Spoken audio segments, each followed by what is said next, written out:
جو انہوں نے تابوت سکینہ کا ذکر کیا اور انجیل سے انہوں نے ورسز کو کوٹ کیا کہ وہ تابوت سکینہ بھی اللہ تعالیٰ کی طرف دھیان لانے کے لیے ایک چیز تھی، اور وہ اس کو انہوں نے ریلیٹ کیا بت پرستی کے ساتھ، حالانکہ ایسا کوئی کانسیپٹ نہ انجیل کے اندر اس طریقے سے موجود ہے، اور قرآن کے اندر تو اللہ تعالیٰ نے تابوت سکینہ کا ذکر چیپٹر نمبر 2 میں سورۃ البقرہ کے اندر کیا ہے، 248 نمبر آیت کے اندر۔ وہ تو جسٹ ایک باکس تھا جس کے اندر حضرت موسیٰ علیہ السلام کی کچھ نشانیاں تھیں، ان کا عصا تھا، ان کے کپڑے تھے، اس طرح کی چیزیں، جو بنی اسرائیل کا یہ عقیدہ تھا کہ اس کی برکت سے اللہ تعالیٰ ہم پر رحم فرماتا ہے۔ بنی اسرائیل کوئی تابوت سکینہ کے سامنے جھکتے نہیں تھے، اس کی عبادت نہیں کرتے تھے، وہ برکت کے طور پر اپنے ساتھ رکھا کرتے تھے۔ جس طرح خانہ کعبہ کی دیوار میں بھی ایک پتھر نصب ہے جسے ہم حجر اسود کہتے ہیں، اور اسے چوما جاتا ہے، اور بخاری اور مسلم دونوں میں حدیث موجود ہے کہ حضرت عمر فاروق رضی اللہ تعالیٰ عنہ جب اسے چومنے لگے تو انہوں نے ساتھ ایک جملہ بولا کہ تو ایک پتھر ہی تو ہے حجر اسود، نہ کسی کو نفع دے سکتا ہے نہ نقصان، میں صرف اس لیے چوم رہا ہوں کہ نبی صلی اللہ علیہ وآلہ وسلم نے تجھے چوما تھا، بس یہ عقیدہ ہے۔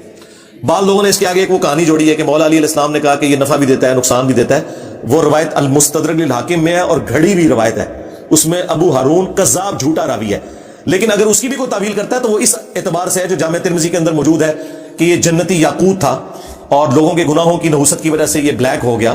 اور جو لوگ بھی وہاں اسے چومتے ہیں قیامت کے دن اللہ کے حضور وہ گواہی دے گا لوگوں کی نیکی کی، بس اس سے زیادہ کوئی ذکر موجود نہیں ہے کہ وہ کسی کو نفع نقصان دے سکتا ہے۔ تو گواہی کیا صرف حجر اسود دے گا؟ اس پلانٹ ارتھ پہ ہر وہ حصہ زمین کا جس پہ آپ نماز پڑھتے ہیں، اللہ کی یاد کرتے ہیں، یا آپ نے کسی انسان کے ساتھ نیکی کی ہوئی ہے، وہ ہر چیز قیامت کے دن آپ کے اعمال کی گواہی دے گی۔ یہ کوئی حجر اسود کی خصوصیت نہیں ہے صرف، لہذا اس طرح کے پتھروں کے کانسیپٹ نکالنا اور یہ اس طریقے کے نگینے بھی پہننا، یہ عقیق ہے اور یہ فلاں کر دیتا ہے، بھائی جو جنت کا یاقوت ہے حجر اسود وہ کسی کو نفع نقصان نہیں دے سکتا، تو دنیا کے تو پتھر شاہی کوئی نہیں۔ ہاں اگر اللہ کا جنت سے بھیجا ہوا پتھر الٹا اس نے کیا نفع نقصان دینا تھا، اس نے اپنے اوپر اثر لے لیا ہے کہ انسانیت کے گناہوں کی وجہ سے وہ سیاہ ہو گیا، جب اترا تھا تو وہ سفید تھا، تو ہڈی میں اسے پہ گئی ہوتے تھے۔ ہاں تو یہ بالکل کانسیپٹ اسلام کے اندر اس طرح کا کوئی نہیں۔ تابوت سکینہ آپ خود پڑھ کے دیکھ لیں، اس سے زیادہ کوئی کانسیپٹ نہیں تھا، اور چونکہ بنی اسرائیل کے ساتھ ریلیٹڈ ہے، موسیٰ علیہ السلام کی یادیں تھیں تابوت سکینہ میں، تو موسیٰ علیہ السلام کا ذکر اللہ تعالیٰ نے سورۃ الاعراف کی آیت نمبر 138 میں کر دیا۔ آپ نے اسپیسیفکلی موسیٰ علیہ السلام اور تابوت سکینہ کا ذکر کیا، تو قرآن میں تو پوری تفصیل آئی ہے کہ موسیٰ علیہ السلام جب اپنی قوم کو لے کر نکلے اور شام کی سرزمین کی طرف سفر اختیار کیا، راستے میں انہوں نے جب سمندری جھیل کو عبور کیا، اس زمانے میں وہ چھوٹی چھوٹی سمندری جھیلیں تھیں، پھر بعد میں انہی کو جوڑ کے تو نہر سوئز اب بنا دی گئی ہے، دنیا کی 30% تجارت اسی نہر کے ذریعے ہو رہی ہے۔ تو جھیل کو جب کراس کیا تو سورۃ الاعراف آیت نمبر 138 میں آیا کہ جب ان کی قوم نے، ایک ایسی قوم سے ان کا گزر ہوا کہ جو بتوں کے اوپر دھیان کیے ہوئے بیٹھے تھے،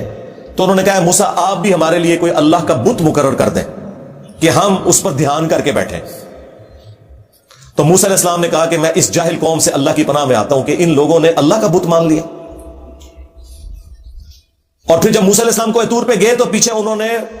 وہ ایک بچڑا بنا بھی لیا زیورات کو جمع کر کے، پھر اس بچڑے کے ساتھ جو حضرت موسیٰ علیہ السلام نے کیا، اس کے ٹکڑے ٹکڑے کروائے اور اس کو پانی میں بہا دیا۔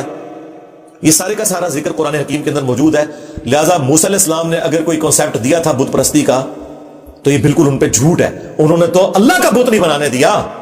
تو تابوت سکینہ کیسے بت بنا سکتے تھے وہ؟ یہ بالکل جھوٹا الزام ہے۔ اور اسی کانٹیکسٹ میں ایک حدیث جامع ترمذی میں موجود ہے کہ ہمارے محبوب علیہ السلام کے چند اصحاب آپ کے ساتھ تھے، غزوہ حنین کے موقع پر ایک درخت کے پاس سے گزرے جسے ذات انواد کہا جاتا تھا، جہاں مشرکین عرب اپنا اسلحہ لٹکاتے تھے، اور ان کا یہ عقیدہ تھا کہ جو یہاں پہ اسلحہ ٹچ کرتا ہے اسے جنگ میں فتح ہوتی ہے۔ فتح پھر بھی کوئی نہیں ہوئی، حنین وہ ہار ہی گئے مسلمانوں سے۔ تو چند اصحاب نے کہا یا رسول اللہ آپ بھی ہمارے لیے کوئی درخت مقرر کر دیں جس سے ہم برکت حاصل کریں۔ انہوں نے کوئی اللہ کا بت نہیں مانگا تھا، انہوں نے برکت کے لیے ایک چیز مانگی۔ تو نبی علیہ السلام نے فرمایا سبحان اللہ، اللہ پاک ہے، تم نے تو مجھ سے وہی ڈیمانڈ کر دی جو موسیٰ کے اصحاب نے کی تھی۔ پھر نبی علیہ السلام نے سورۃ الاعراف کی آیت نمبر 138 جو میں نے بیان کی تلاوت کی، اور پھر آپ نے فرمایا اس ذات کی قسم جس کے قبضے قدرت میں میری جان ہے، تم بھی اگلے لوگوں کے طریقے پہ چل پڑو گے۔ اور پھر اگلی پوری حدیث بخاری مسلم میں موجود ہے، قدم با قدم بالشت بر بالشت، حتیٰ کہ اگلے لوگوں میں سے کوئی گوہ کے سوراخ میں داخل ہوا تو تم بھی یہی کام کرو گے۔ صحابہ کرام نے پوچھا کہ اگلے لوگوں سے مراد کیا جیوز اور کرسچنز ہیں؟ آپ نے فرمایا اگر وہ مراد نہیں تو اور کون سے لوگ مراد ہیں؟ اور ہمارے پروفٹ نے ہمیں پہلے ہی بتا دیا کہ میری امت میں بھی یہ خرابیاں آئیں گی، لیکن ان کا تعلق نہ مجھ سے ہے نہ کسی پیغمبر کے ساتھ ہے۔ لہٰذا آج پریکٹیکلی اگر آپ کو کہیں مسلمان کسی قبر کے آگے گھیرے پڑے نظر آ رہے ہیں اور ہندو ان کے اوپر اعتراض کرتے ہیں کہ ہم کھڑا کر کے پوچھتے ہیں، تم لٹا کے پوچھتے ہو، تو ہم ان کو بتائیں گے کہ نہ اسلام میں کھڑا کر کے کسی کو پوجنے کی اجازت ہے، نہ لٹا کے پوجنے کی اجازت ہے، ورنہ اس پلانٹ ارتھ پہ سب سے متبرک قبر تو رسول اللہ کی قبر ہے صلی اللہ علیہ وآلہ وسلم۔ اور مسند احمد میں حدیث ہے، حضور دعا کرتے ہیں اللہم لا تجعل قبری وطنا یعبد، اے اللہ میری قبر کو وہ بت نہ بننے دینا کہ لوگ اس کی پرستی شروع کر دیں۔ ہمارے نبی علیہ السلام تو اپنی قبر کو بھی بت کہہ رہے ہیں اگر پرستی شروع ہو جائے۔ وہ قبر مبارک جو ہمارے ماں باپ اولاد سب سے بڑھ کر ہمیں محبوب بھی ہے، اور اس قبر کی حاضری ہر مسلمان کے دل کی خواہش بھی ہے۔ بخاری مسلم دونوں میں حدیث ہے، نبی علیہ السلام کے آخری دن چل رہے تھے اور حضور صلی اللہ علیہ وآلہ وسلم تکلیف کی وجہ سے اپنے چہرے انور سے چادر ہٹاتے اور پاس پانی کا ایک برتن تھا، اسے ہاتھ گیلا کر کے اپنے چہرے پر مل کے اپنے بخار کی شدت کو ٹھنڈا کرتے اور ساتھ ساتھ فرماتے لعن اللہ الیہود والنصارى، اللہ کی لعنت ہو یہود و نصارہ پر،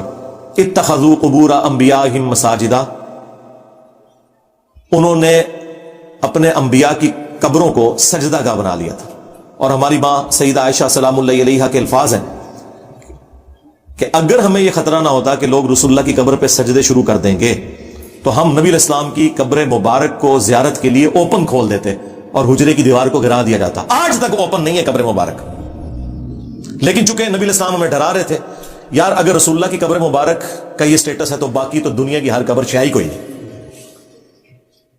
اور اما عائشہ کہہ رہی ہیں کہ ہمیں پتا تھا کہ حضور ہمیں ڈرا رہے ہیں، اس لیے ہم نے اس طرح کی کوئی ایکٹیویٹی پرفارم نہیں کی۔ صحیح مسلم میں حدیث ہے،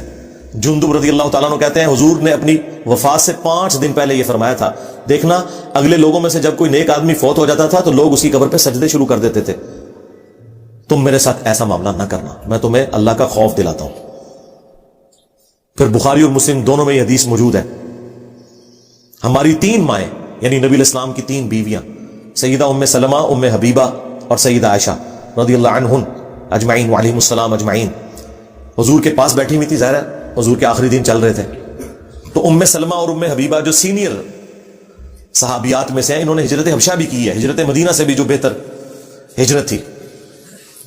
اس وقت یہ اپنے خاوندوں کے عقد میں تھی، اس وقت جو ان کے خاوند تھے تو ان کے ساتھ انہوں نے ہجرت کی۔ تو وہ ذکر کرتی ہیں کہ جب ہم وہاں گئے تھے تو ہم نے ماریا نام کا ایک گرجا دیکھا تھا حبشہ میں، تو نبی علیہ السلام کے آخری دن چل رہے ہیں اور آپ تکلیف میں آپ فوراً اٹینٹو ہو گئے اور آپ نے کہا یہی تو ان میں خرابی تھی، کیونکہ انہوں نے ساتھ ذکر کیا کہ ہم نے وہاں کچھ تصویریں بھی لٹکی ہوئی دیکھی تھی اس گرجے کے اندر۔ آپ علیہ السلام نے فرمایا یہی تو ان میں خرابی تھی کہ یہود و نصارہ میں جب کوئی نیک آدمی فوت ہو جاتا تھا یا پیغمبر تو اس کی قبر پہ تصویریں لٹکا لیتے تھے، پھر آہستہ آہستہ وہاں پہ سجدے شروع کر دیتے تھے۔ قیامت کے دن یہ لوگ بدترین مخلوق بنا کے اللہ کے حضور اٹھائے جائیں گے۔ جناب اسلام میں تو پیغمبروں کا کوئی بت نہیں تو باب شاہی کوئی نہیں، ہاں